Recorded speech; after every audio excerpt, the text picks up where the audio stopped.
오늘 우리에게 주신 하나님의 말씀은 누가복음 24장 1절에서 12절까지 말씀입니다. 누가복음 24장 1절에서 12절까지 말씀 우리 교독하도록 하겠습니다. 우리 가정에서 예배드리시는 여러분 함께 말씀을 교독해 주시기를 바랍니다. 24장 1절에서 12절까지 말씀입니다. 안식 후 첫날 새벽에 여자들이 그 준비한 향품을 가지고 무덤에 가서 들어가니 주 예수의 시체가 보이지 아니하더라.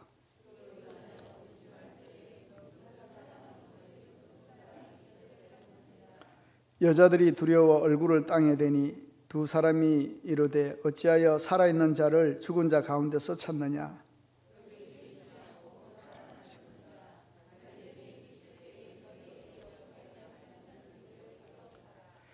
이르시기를 인자가 죄인의 손에 넘겨져 십자가에 못 박히고 제3일에 다시 살아나야 하리라 하셨느니라 한데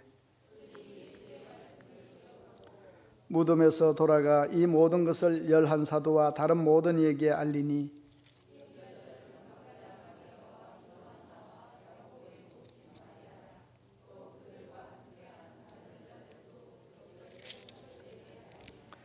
사도들은 그들의 말이 허탄한 듯이 들려 믿지 아니하나 베드로는 일어나 무덤에 달려가서 구부려 들여다보니 세마포만 보이는지라 그 된 일을 놀랍게 여기며 집으로 돌아가니라. 아멘.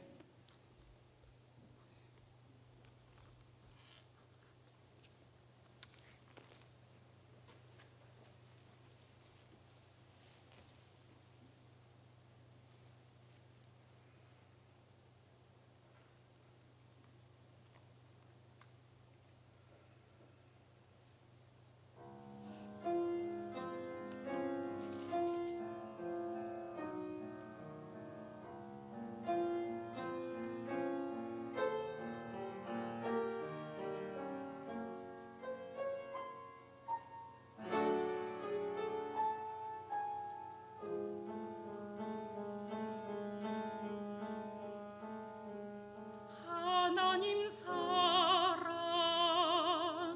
날 위하여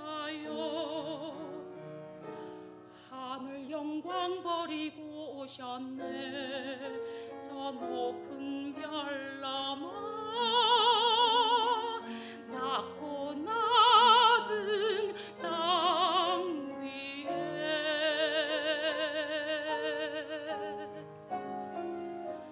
갈보리 언덕 십자가 지시고 물과 피를 흘려 죽으신 주 나에게 생명의 길 보이셨네.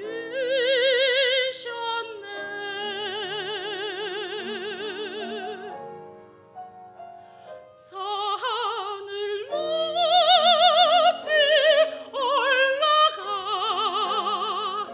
내 사랑하는 주 만날 수 있을까.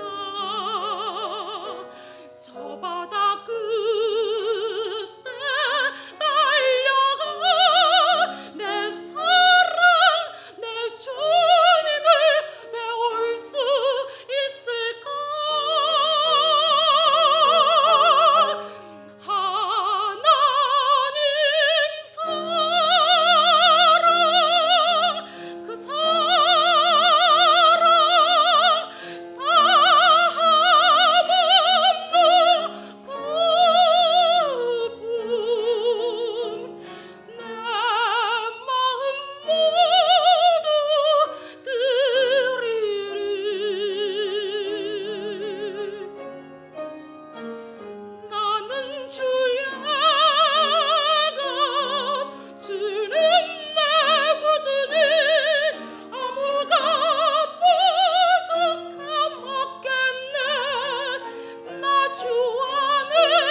아멘. 예. 박수하려면 확실히 하세요. 예, 감사합니다. 하나님께서 영광 받으신 줄 믿습니다. 예, 오늘은 우리 교회의 최대 명절인 부활주일 아침입니다. 예수님께서 사망 권세에 이기시고 승리하신 감격의 기쁨의 주일입니다. 여러분 마음에 이 아침이 어떻게 와닿는지 모르겠습니다. 뭐 예년 또 매주 그냥 그 주일처럼 느끼시는지 모르겠는데 사실은 좀 기뻐해야 됩니다. 좀 오버해야 됩니다. 좀 감격해야 됩니다. 기독교의 가장 큰 명절은 성탄절이 아니고 사실은 부활주일이기 때문에 그렇습니다. 오늘 이 날은 보통 날이 아니기 때문에 그렇습니다. 뭐 때가 때인지라 또 코로나가 좀 만연하고 있어서 기쁨과 설렘이 좀 감할지는 모르지만 그러나 우리는 이 기쁨을 포기하지 않아야 되고 이 기쁨을 간직해야 되고 이 기쁨을 또한 증거할 수 있는 믿음의 삶을 살아내야 될 줄 믿습니다. 세상은 여러분 오늘 부활절인데 부활절 할까요? 뭐 TV를 틀면은 뭐 기독교의 가장 큰 종교의 행사로 소개를 하는지 모르겠지만 그 진정한 의미는 모릅니다. 남의 일이 아닌데 모릅니다. 그러나 세상이 예수님의 이 부활 사건을 알든 모르든 이 부활의 능력을 무시하고 짓밟든 말든 우리 주님은 죽음을 이기시고 부활하셨고 다름 아닌 우리의 죄와 또한 사망의 문제까지 해결하시고 우리의 고귀한 미래가 되셨습니다. 이제 주님께서 이루신 그 귀한 은혜의 길을 우리가 잊지 않고 잘 걸어가는 것만 남았습니다. 이 부활의 은혜는 차별이 없습니다. 세상에 뿌려진 하나님의 극진하신 사랑의 결과가 이 땅 가운데에 있는 겁니다. 하나님의 사랑을 이 땅에 진하게 각인시켜 놓으신 날, 그것이 바로 부활절입니다. 그런데 세상도 그렇지만은 교회도 부활절에 대해서 수세기 동안 정언하고 얼마나 공격이 많았는지 몰라요. 다른 건 모르겠는데 이 예수님이 부활하셨다는 이 여기에 대해서 회개망측한 이야기도 하고 그러나 여기에 기독교는 언제든지 이 부활의 진실성과 이 확신을 변증하면서 신학이 발전해 간 겁니다. 또 사도신경으로 고백하고 이렇게 큰 명절로 강조해 왔음에도 불구하고 그럼에도 불구하고 교회에서 가장 약하게 또 부각되고 있는 것이 이 부활절이 아닌가 그런 생각을 합니다. 교회 다니는 많은 사람들도 그렇게 생각하는 것 같습니다. 저 예수님 믿습니다. 믿는데요. 예수님 좋은 분이시잖아요. 저를 위해서 십자가에 못 박히셨잖아요. 성경에 좋은 말. 그래서 교회 다닌 지 얼마 안 되는 사람도 교회 가면 좋지. 나쁜 말 하겠어? 좋은 말 하잖아. 성경에도 얼마나 우리의 위로되고 힘이 되는 구절들이 많은지 몰라. 그래서 교회 다니는데 그렇게 큰 부담이 없다고 얘기할 수 있습니다. 그런데 그렇게만 믿으면 반쪽짜리 신앙입니다. 사실은 부활을 믿어야 됩니다. 이 부활 신앙에 확실히 써 있어야 되는 것입니다.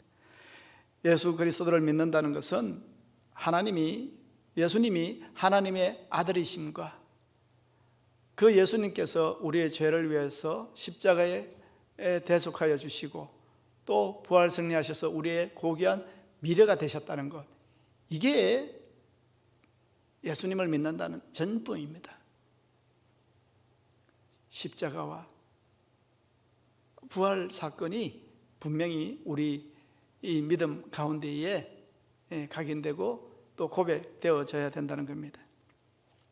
한 종교가 이 사회의 자리를 잡고 세상에 영향을 끼치는 규모로 성장하기 위해서는 몇 가지 필수 조건이 필요하다고 말합니다. 첫째는 그 창시자, 그러니까 그 교주의 오랜 영향력이 필요한다고 합니다.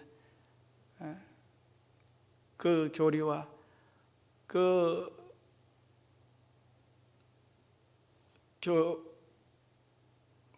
교리를 정착시키기 위해서 그 창시자가 오래 살아야 된다는 겁니다. 그래야 좀 구축을 하죠. 그리고 그렇게 오래 지속적으로 오래 살아야 사람들에게 영향력을 미치고 추종자들이 많이 늘어난다는 겁니다. 그래서 우선은 오래 살아야 됩니다, 창시자가. 둘째는 교주를 따르는 제자들이 좀 탁월해야 됩니다. 교주의 제자들 중에 교주의 말을 체계적으로 잘 정리할 수 있는 이 탁월한 제자들이 결국 그 종교의 영향력을 널리 퍼뜨리게 된다는 겁니다. 공자나 석가모니가 따로 경전을 만들지 않았어도 사후에 제자들이 그 스승의 가르침을 모아서 정리해서 경전을 만들었습니다. 셋째는 이 초기 그룹을 지원할 정치, 사회, 문화적인 면에서도 후원을 무시할 수가 없습니다. 또 넷째는 시대적인 적실성이 있어야 됩니다. 때에 맞아야 된다는 겁니다. 이런 가르침이 당시의 사회적 상황과 잘 맞물려 돌아갈 때 이 종교는 더 크게 부흥하고 세력을 넓혀 간다는 겁니다. 이슬람이 지금의 중동과 북아프리카 지역에 급속도로 퍼질 수 있었던 이유는 그 당시에 기독교 지도층의 부패라는 사회적 상황이 있었습니다. 그것으로 인해서 고통받는 민중들에게 삶을 후원했던 이 마호메트의 재력이 큰 역할을 했습니다. 저는 터키도 가봤는데 그 터키라는 지역도 바울의 얼마나 많은 그 선교의 피가 묻어있는 땅입니까? 거기서 이슬람을 전공한 선교사에게 물어봤어요. 왜 이렇게 됐느냐? 어딜 가든지 교회가 아니라 그 이슬람 성전과 그 막 미사일처럼 생긴 거 있죠. 그 곳곳에 왜 이렇게 됐느냐 하니까 사실은 기독교가 마음을 잃었기 때문에 그렇다는 겁니다. 사랑을 잃었기 때문에 그렇다는 겁니다. 그 사람이 그렇게 얘기해요. 전공한 사람이. 그래서 많은 사람들이 그들은 뭐 진실, 뭐 교리에 대해서 그거 없습니다. 그냥 위해주고 뭐 배려해주는 그 이슬람의 그 매력에 빠져서 지금 이런 세태가 되었다는 겁니다. 여러분, 아무튼 종교사역적으로 보면은 이 기독교는 부흥할 수 있는 어떤 환경도 갖추어지지 않은 것 같습니다. 그렇게 볼 때는. 첫째는 창시자, 그러니까 뭐 어쩔 수 없이 우린 예수님이라고 해야 되겠는데 예수님이 이 땅 가운데 오래 사시지 못했습니다. 공생의 기간은 겨우 3년이었습니다. 또 그의 제자들은 어떻습니까? 예수님 제자들 가운데는 많이 배운 사람들이 없습니다. 나중에 사도 바울을 통해서 기독교 복음의 정수가 체계를 잡았지만은 예수님께서 죽으신 직후에 예수님의 가르침을 남겨서 후대에 전하겠다는 생각을 가진 제자들은 뭐 많이 없었습니다. 또 예수님을 따를 수밖에 없는 사회적 환경이 마련된 것도 아니었습니다. 오히려 예수님은 유대교의 기득권 세력을 부정하고 그래서 그들에게 업무와 박해를 당하지 않으셨습니까? 로마 정부로부터도 뭐 사회 교란하는 요주의 인물로 그냥 주목이 되어 있었고 많은 백성들이 따른 것 같지만은 그러나 무리가 있었습니다. 그리고 귀가 얇은 백성들이 있었습니다. 그들이 소리 질렀지 않습니까? 이기적인 백성들과 무리로부터도 외면을 당하시고 십자가를 지고 죽으셨습니다. 또 예수님의 가르침을 널리 전하려면 많은 재정적, 문화적 또 뭐 그런 후원자가 필요했는데 어떤 종교 지도자나 성주나 왕도 예수님을 환영하고 그 가르침을 전하기 위해서 후원하지 않았습니다. 이렇게 보면 기독교는 사장돼야 되는 겁니다. 그럼에도 불구하고 기독교가 중동을 넘어서 서구 사회를 넘어서 2000년 이상 건재하며 부흥할 수 있었던 중요한 사상적 기반은 무엇일까? 이것이 종교사회학자들의 그냥 종교로 보는 사회학자들의 고민이었고 연구였습니다. 그런데 그것은 뭐 거창하게 연구할 것도 없습니다. 수많은 핍박을 견디며 부흥의 싹을 틔울 수 있었던 것은 한마디로 부활 사건 때문에 그렇습니다.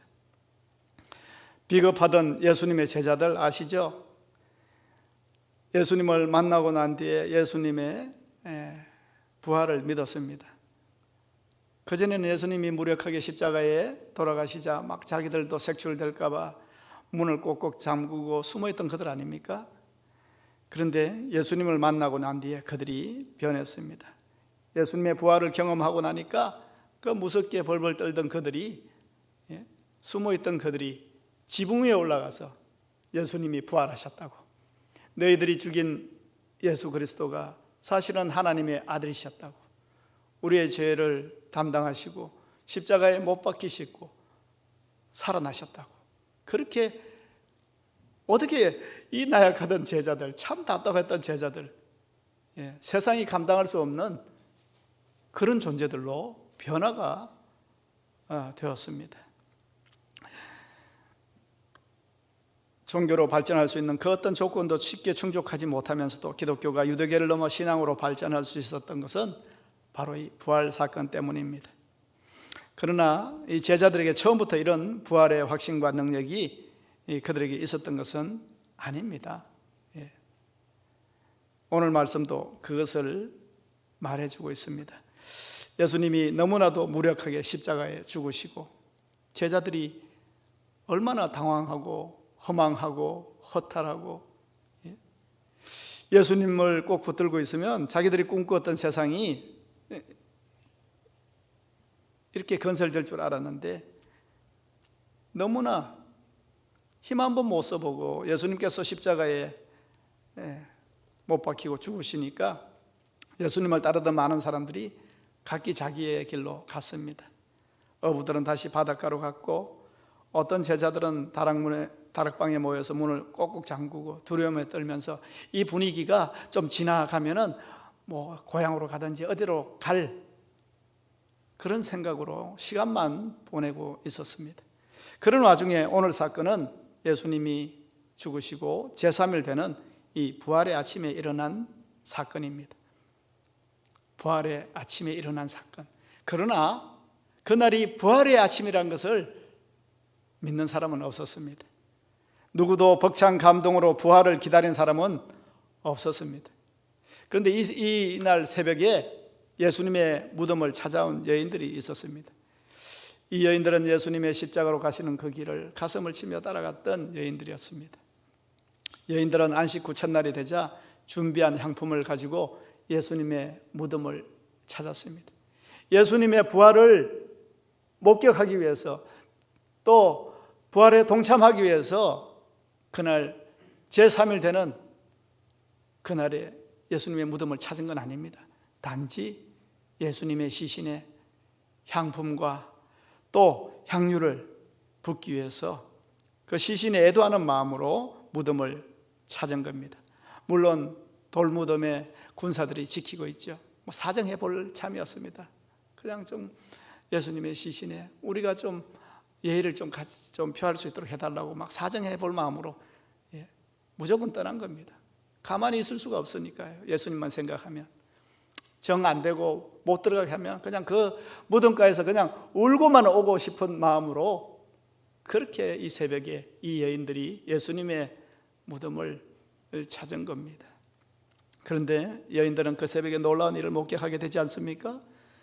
그 무거운 돌이, 그 돌 무덤에 그 돌이 굴러져 있는 겁니다. 놀라서 무덤 속으로 들어가 보니까 예수님의 시체가 보이지 않는 겁니다. 예수님의 시체가 없어요. 그러면 그들은 어떻게 생각한 겁니까? 아, 예수님이 부활하신 것이 아닐까? 그렇게 생각해 보지 않았습니다. 근심했다고 했습니다. 누가 예수님의 시체를 어디로 또 옮겨간 것이 아닌가? 그렇게 걱정을 한 겁니다. 혹시 시체가 도난당한 것이 아닌가? 걱정을 하면서 근심에 빠졌다는 겁니다. 그때 갑작스럽게 나타난 찬란한 흰옷 입은 두 사람, 천사겠죠. 그들을 보고 두려워서 땅에 얼굴을 대면서 벌벌 떨고 있었습니다. 그때 이 흰 옷 입은 천사가 하는 말이 오늘 말씀의 주제가 되는 겁니다. 5절을 한번 보십시오. 여자들이 두려워서 얼굴을 땅에 대고 있으니까 두 사람이 이르되 어찌하여 살아있는 자를 죽은 자 가운데서 찾느냐? 어찌하여 살아있는 자를 죽은 자 가운데서 찾느냐? 여기 계시지 않고 살아나셨느니라. 갈릴리에 계실 때에 너희에게 어떻게 말씀하시는지를 기억하라. 여러분, 두 천사가 두려워 떠는 여인들에게 말했습니다. 어찌하여 살아있는 자를 죽은 자 가운데서 찾느냐? 무슨 말입니까? 예수님은 살아나셨다는 것입니다. 부활하셨다는 것입니다. 여러분, 무덤은 어떤 곳입니까? 죽은 자를 안치하는 곳입니다.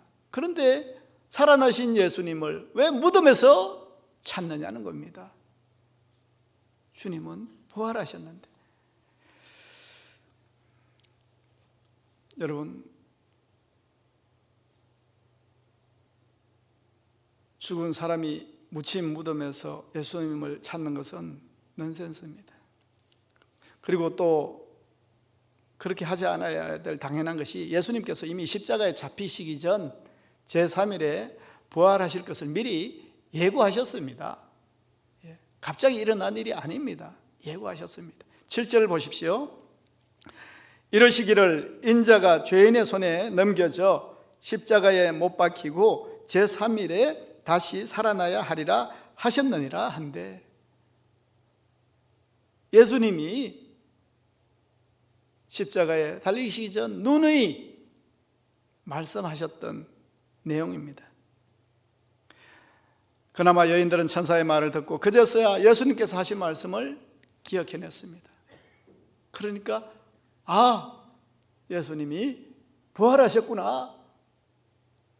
그 말씀이 실제로 일어났구나. 그러니까 그 근심이 뭘로 바뀌게 됩니까? 기쁨으로 변하는 겁니다. 얼마나 좋았겠습니까? 여인들이 무덤에서 막 마을로 돌아가서 그 기쁜 소식을 열한 제자들과 다른 많은 사람들에게 보고 들은 대로 일렀습니다. 이 부활의 소식을 증거했습니다. 그런데 제자들은 어떠했습니까? 그 말을 엉뚱한 소리로 무시하고 믿지 않았습니다.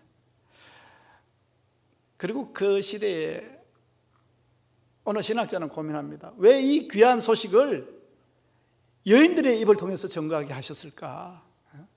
그 당시에 여인들의 말은 법정에서 증거로 채택되지도 않던 그 시대, 그러니까 여인들의 이야기들이 참 무시되고 받아들이지 않던 그 시대였다는 겁니다. 다만 베드로는 역시 그래도 제자 중에 제자여서 그런지 그 소리를 듣고 벌떡 일어나서 무덤으로 달려갔습니다. 그리고 직접 확인을 했습니다. 그게 12절 말씀입니다. 들어가 보니까 예수님의 시체를 쌌던 세마포만 보이는 겁니다. 그래서 어떻게 됩니까? 그 된 일을 놀랍게 여기며 집으로 돌아가니라. 어떻게 된 일이야? 무슨 일이야? 어떻게 이런 일이 벌어지지? 그렇게 놀라워하고 혼란스러워했다는 겁니다. 이 같은 내용을 요한복음 20장 9절에 보시면 그들은 성경에 그가 죽은 자 가운데서 다시 살아나야 하리라 하신 말씀을 아직 알지 못하더라. 그 사건을 보면은 바로 부활이 연상돼야 되고 예수님이 부활하신 것 아닐까 추측을 해봐야 되는데 놀라기만 하고 혼란스러워하고 어찌된 일인가 하고 근심하기만 했다는 겁니다. 여러분, 좋은 믿음 어떤 믿음입니까? 좋은 믿음은 어떤 믿음이에요? 예수님의 말씀을 잘 믿는 믿음이 좋은 믿음입니다. 우리에게 원하시는 것을 말씀대로 이루어짐을 믿는 믿음이 귀한 믿음입니다. 세상의 많은 사람들은 예수 그리스도를 십자가에 죽은 자로만 압니다. 부조리와 세상 권력과 불의에 맞서서 정의를 부르짖고 용감하게 투쟁하다가 마지막에는 스스로 십자가를 지고 죽은 정의의 투사로 알고 있는 사람들이 많습니다. 그러나 여러분, 예수가 십자가에서 일생을 마치고 죽은 자로서 무덤을 남기고 갔다면 그는 위대한 스승, 성각자, 성인 중 한 사람으로 인정받고 존경할 만한 분이지만은 우리의 구세주는 될 수 없습니다. 그리스도의 십자가는 부활을 위한 시작이지 마침이 아니었습니다. 십자가의 죽음이어야만 다시 사는 부활도 있고 부활이 있어야만 우리의 구원도 완성되는 것이기에 주님은 그 두려운 십자가의 길을 말없이 홀로 걸어가시고 감당하신 겁니다. 여러분, 내가 죽으면 해결되는 게 아닙니다. 세상에 많은 사람들이 내가 죽으면 해결되는 줄 알고 죽기도 하는데, 여러분, 예수께서 우리를 죽어주셔야 비로소 우리의 인생의 모든 문제가 해결되는 줄 믿으시기를 바랍니다. 예수님이 우리를 위해서 죽으셔야 돼요. 그리고 예수님은 십자가로 끝난 분이 아니라 부활로 나타나신 분임을 분명히 알아야 합니다. 예수님께서 죽음을 이기시고 우리에게 생명을 주신 그런 분이심을 우리가 믿고 살아야 된다는 겁니다.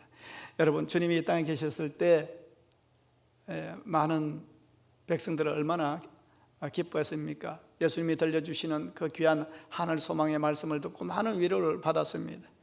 또한 질병과 귀신이 떠나가고 오병이어의 기적이 일어날 때 주님만 붙들고 있으면 이 땅 가운데서 그래도 살만하겠구나, 그렇게 기쁘게 살지 않았습니까? 그런데 이제 죽음의 권세마저 이기신 예수님이 부활하심을 보게 되니 죽음의 위협, 죽음의 권세에 벌벌 떨던 인생이 얼마나 담대하게 이 세상을 살 수 있겠습니까? 얼마나 큰 위로 가운데에 살아갈 수 있겠습니까? 하나님의 사랑이 이 정도였다는 것. 하나님이 언제 우리를 사랑하셨습니까? 우리를 언제 돌아봐 주셨습니까? 내 형편과 처지에 얼마나 반응해 주셨어요? 여러분, 아닙니다. 예수님은 분명히 우리의 죄와 또 사망 앞에서 벌벌 떨던 우리에게 독생자 예수를 주시기까지, 십자가에 내어 주시기까지 사랑한 그 사랑이 우리에게 있습니다. 예수님 우리한테 뭘 해주셨습니까? 하나님 우리한테 뭘 해주셨습니까? 그런 얘기 하지 마시길 바랍니다. 그 은혜는 이 세상에 누구에게나 차별 없이 부려진 겁니다. 그러나 이 모든 은혜는 뼛속까지 부활을 믿었을 때 주어지는 은혜입니다. 부활의 사건은, 그리고 그 선택은 아직까지 우리의 믿음의 목입니다. 비겁하고 나약하던 제자들 변화시킨 사건 우리가 볼 때, 여러분, 그것은 불가능한 사건은 아닌 것 같아요. 얼마나 이기적이고 나약하던 제자들이 아주 천지개벽을 한 것 같지 않습니까? 어떻게 이렇게 변할 수 있습니까? 사람 쉽게 변하지 않는데. 뭡니까? 부활의 사건입니다. 그들이 그렇게 변할 수 있었다는 것은 우리도 부활의 이 역사 신앙을 확신하기만 하면 우리도 하나님 앞에서 살아갈 수 있고 우리도 변화된 삶을 살아낼 수 있다는 가능성을 보여주고 있습니다. 여러분, 그러면은 이 부활의 능력을 현실화하기 위해서 우리는 어떻게 살아야 됩니까? 어떻게 이 부활의 능력을 우리 것으로 받아들이면서 살 수 있냐는 말입니다. 먼저 주님은 우리가 말씀을 항상 기억하며 살기를 바라십니다. 천사는 부활을 확인한 여인들에게 6절에 뭐라고 말씀합니까? 너희에게 어떻게 말씀하셨는지를 기억하라. 말씀하셨잖아요. 이후에 제자들에게도 말씀을 통해서 예수님이 다시 살아나신다는 것이 하나님의 약속이라고 밝혀주셨습니다. 하나님은 정말 중요한 것은 언제나 말씀으로 밝혀주셨습니다. 아브라함과 모세와 다윗을 통해 주신 모든 언약도 말씀으로 남겨두셨습니다. 그리고 그 역사 속에서 그 약속을 항상 지키셨습니다. 하나님은 신실하신 하나님이십니다. 그 신실하심이 성경의 말씀으로 우리에게 증거되고 있습니다. 성경에는 예수님의 죽음과 부활에 대해 많은 예언이 담겨져 있습니다. 그리고 그 약속대로 이루어졌습니다. 하지만 오늘 부활의 새벽에 제자들도, 그리고 주님을 따르던 신실한 많은 사람들도 말씀을 기억하는 일에는 실패했습니다. 십자가 사건의 충격에 빠져서 주님이 그토록 강조하셨던 말씀을 떠올리지 못한 겁니다. 우리도 마찬가지입니다. 믿음대로 사노라 하면서도 우리 앞에 세상의 근심과 걱정과 고민과 사건이 생기면 어찌할 바를 몰라고 허둥지둥 됩니다. 하나님의 말씀이 그때 역사하지를 못합니다. 나한테 영향을 미치지를 못합니다. 그래서 우리는 평소에 하나님의 말씀 가운데에 서 있으려고 노력해야 됩니다. 예수님에 대해서 너무나 사실만만했던 그들도 예수님이 죽으시니까 공포와 절망에 빠지고 패닉 상태에 빠진 거 아닙니까? 예수님의 부활에 하신다는 그 얘기 누누이 하셨어도 꿈에도 생각하지 않습니다. 왜냐하면 죽음은 이 세상의 모든 결론을 말하기 때문에 그렇습니다. 죽으셨다는데 그 말씀도 사라지고 그 행동도 사라지고 그 확신도 사라지고 그 신념도 사라지고, 왜요? 그렇게 말씀하셨던 예수님이 죽으셨기 때문에. 죽음은 모든 것의 단절을 말하지 않습니까? 죽음에서는 그 어떤 일말의 소망과 희망이 없기 때문입니다. 예수님이 죽으셨다는데, 그래서 제자들도 엠마오의 제자들도 그냥 터벅터벅 모든 것을 잃어버린 낙심한 마음으로 그냥 고향으로 내려가지 않았습니까? 말씀이 부각되지 않았습니다. 말씀보다는 죽음의 권세가 우리들에게 강력하게 각인되어 있기 때문에 그렇습니다. 그러나 부활하신 예수님과 천사들은 충격에 빠졌던 제자들과 여인들에게 말씀을 기억하라고 강조하셨습니다. 주님은 우리가 말씀을 기억하기를 원하십니다. 여러분, 주님이 지금 여러분들에게 부활하심을 보여주시면 여러분은 믿음은 변하지 않을 것 같습니까? 제자들보다 더 귀한 믿음으로 주님을 위해서 나를 던질 수 있을 것 같습니까? 여러분, 보지 않고 믿는 믿음이 더 귀한 줄 믿으시기를 바랍니다. 예수님은 말씀으로 우리에게 믿음을 요구하십니다. 지금도 마찬가지입니다. 부활을 믿는 사람들이 무엇을 해야 하는가? 예수님이 계시지 않는 시대에 어떻게 믿음으로 살 수 있는가? 바로 지금도 부활의 이 역사성에 대한 믿음의 여부가 한 사람이 신앙의 믿음으로 갈 것인가 아니면 종교인으로 갈 것인가 판가름하는 중요한 기준이 됩니다. 여러분, 그래서 기독교는 종교가 아닙니다. 사람이 만든 종교가 아닙니다. 기독교는 종교도 아니고요, 라이프 스타일도 아니고요, 신념도 아니고요, 소원 성취도 아니고요, 도덕도 아니고 인간이 만든 종교가 아닙니다. 복음입니다. 예수 그리스도입니다. 주님의 부활로 시작되는 하나님의 현현일 뿐입니다. 세상은 4대 종교 이러면서 그러면서 기독교를 언급하고 종교란 말로 기독교를 이야기할지 모르지만은 기독교는 종교 아닙니다, 여러분. 항상 기억하십시오. 우리의 소원을 성취해 주는 그런 종교도 아니고요. 이렇게 살아야 되는 것이 잘 사는 거다, 도덕을 이야기한 것도 아니고요. 그냥 주님의 사랑입니다. 기독교는 주님의 사랑입니다. 죽기까지 사랑하신 하나님의 사랑입니다. 그 사랑에 덧입어서 우리가 이 땅을 어떻게 살아야 되는지 그냥 절절히 느끼면서 실천한 것, 그게 우리의 믿음입니다. 그래서 기독교가 종교가 아님을 알고 주님을 바로 만난 사람은 주님의 뜻대로 사는 겁니다. 순교한 예수님의 제자들, 그들이 신앙의 체계 가운데에 조직 신학을 알아서 그 믿음이 어떻고 아닙니다. 그냥 부활을 경험했기 때문에, 부활하신 예수님을 확신하기 때문에 필요가 없습니다. 전도도 없어요. 예수님은 하나님의 아들이십니다. 예수님이 십자가에 대속하셨습니다. 그 사랑으로 우리를 구원하셨습니다. 그리고 그 예수님 부활하셨습니다. 그들의 전도는 이게 전부였습니다. 예수님 부활하셨습니다. 그래서 우리는 희망이 있습니다. 여러분, 이 땅 가운데 죽지만 죽지 않아요. 이게 전부라고 생각하지 마십시오. 죽음이 얼마나 우리를 쥐었다 폈다 휘둘렀습니까? 그것도 겁내지 마십시오. 예수님이 이기셨습니다. 그게 전도입니다.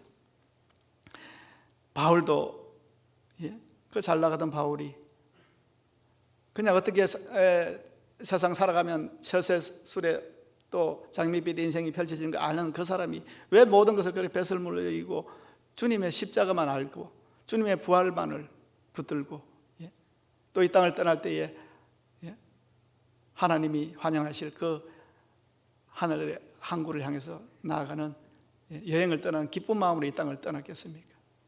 보네포 목사님도 그러한 것처럼 부활하신 주님을 자신 있게 믿은 이 사람들은 이 세상에 흔적을 남기며 살아갔습니다. 그리고 자신 있게 이 땅을 떠날 줄 알았습니다. 부활로 이루신 그 나라를 믿기 때문에 그렇습니다.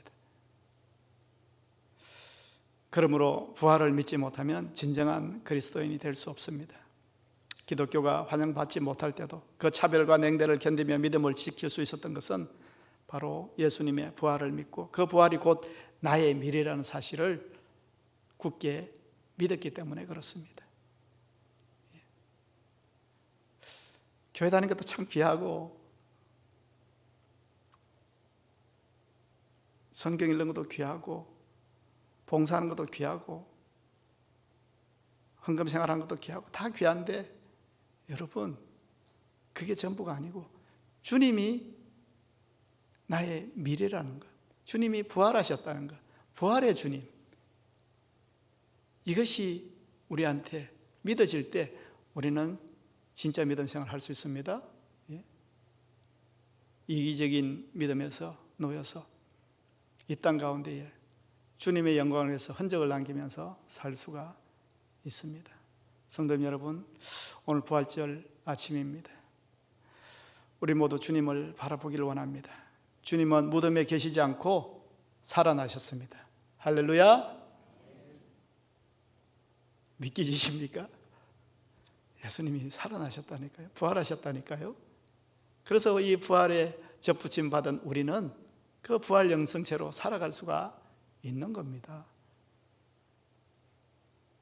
참 주위에 그 확신을 믿는 사람 보면요 얼마나 세상을 자신 있게 사는지 몰라요. 죽음 앞에서도요.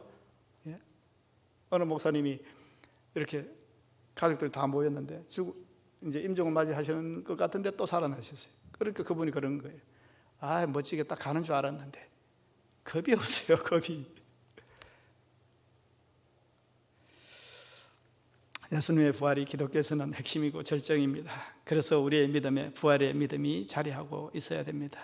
나를 위한 십자가의 사랑과 우리에게 죽어도 죽지 않는 산소망을 주신 그 부활의 주님이 바로 우리의 믿음의 자리가 되어야 될 줄 믿습니다. 여러분 이것을 더디 믿어서는 안 되겠습니다. 다시금 죽은 자들이 아니라 산자 가운데 계시는 주님을 발견하고 그래서 그 주님이 뭐라고 말씀하셨어요? 다 이루었다. 내가 세상을 이겼노라 말씀하셨지 않습니까? 이긴 그 주님을 붙들고 있을 때 우리는 또한 이 땅 가운데서 승리할 줄 믿습니다. 그 능력을 믿고 오늘 슬픔과 고난의 자리에서 생명의 주님을 만나는 복된 생을 누리시는 우리 성도님들이 되시기를 간절히 축원합니다. 기도하겠습니다. 하나님 아버지 감사를 드립니다. 우리는 다 양 같아서 각기 제 길로 가기 바빴지만 우리를 포기하지 않으시고 이렇게 놔뒀다는 하나님 앞에 설 수가 없는 불쌍하고 가련한 인생이기 때문에 십자가에 죽기까지 사랑하신 그 은혜로 십자가의 보혈의 능력으로 다시 주님 앞에 서는 화목의 존재로 세워주셨습니다. 십자가의 능력으로 이루신 그 부활의 능력이 우리의 힘이 되길 원합니다. 그 구원의 은혜를 붙들고 우리 앞에 당한 많은 시험과 시련과 고난 가운데서도 믿음의 결국을 확신하며 살게 하시고 사망 권세이신 주님의 다 이루심을 우리도 누리는 은혜를 허락하여 주시옵소서. 이 부활의 기쁜 희망의 소식이 전염병의 혼돈 속에 죽음의 공포로 사로잡혀 있는 이 땅과 온 누리에 널리 퍼지게 하시고 아직도 빛을 잃고 죄 가운데 신음하는 모든 사람들이 이 소식으로 일어날 수 있는 은혜를 허락하여 주시옵소서.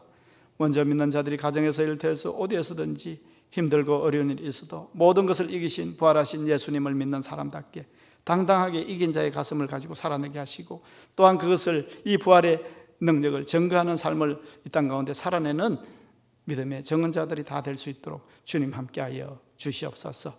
감사드리며 예수님의 이름으로 기도합니다. 아멘.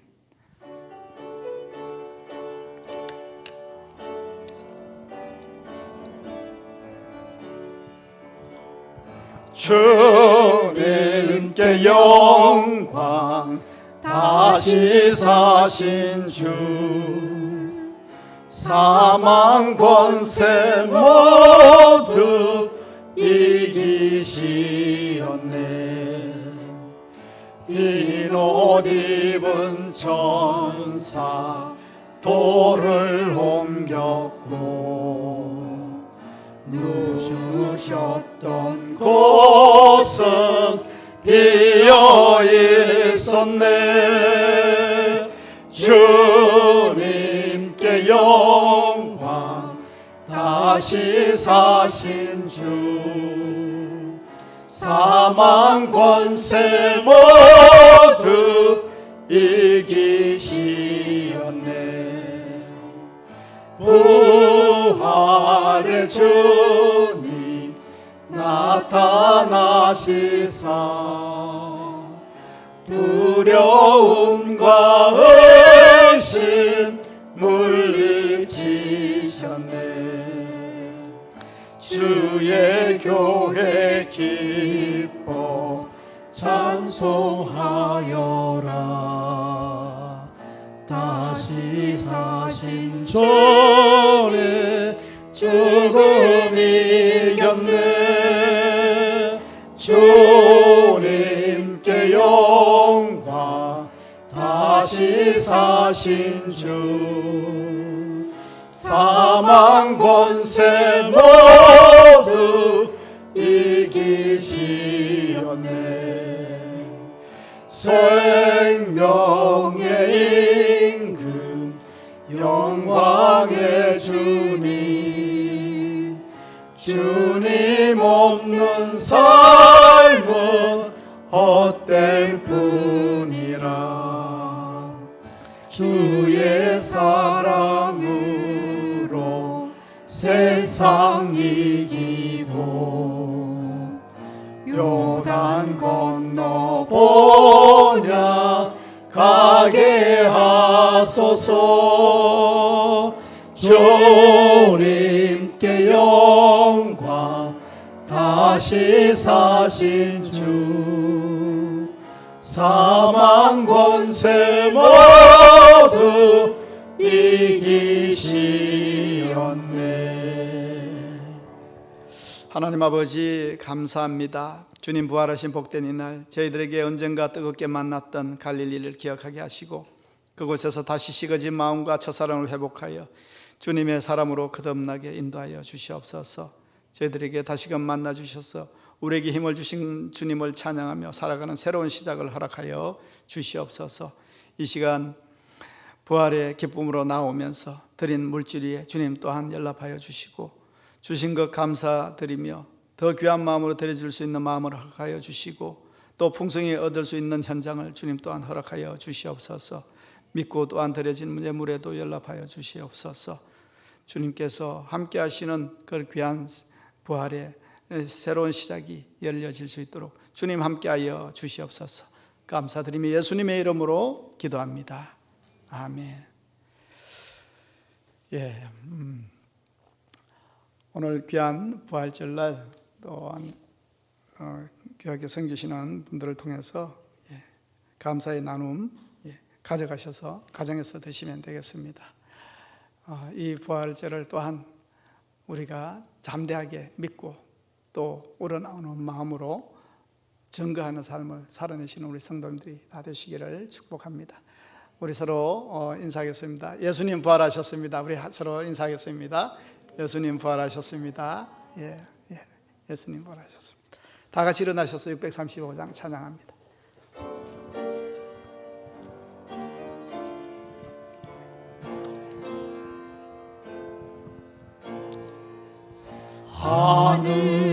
하늘에 계신 아버지 이름 거룩하사 주님 나라에 마시고 뜻이 이루어지다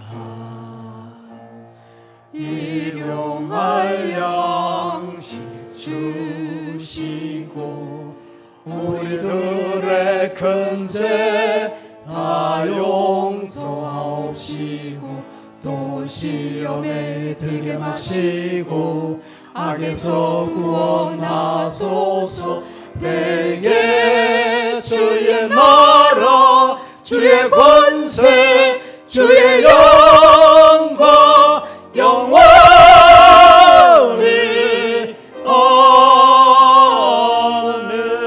아멘. 이제는 우리 주 예수 그리스도의 은혜와 하나님 아버지의 크신 사랑과 성령의 감동하시며 감화하시며 또한 역사하심이 사망 권세 이기시고 십자가의 은혜로 이루신 부활의 능력을 부여잡고 담대히 세상을 이기며 그 은혜로 승리하며 나아가길 다짐하는 이 시간 예배한 영신의 가족들 위해 지금부터 영원까지 함께 하시기를 간절히 축원하옵나이다. 아멘.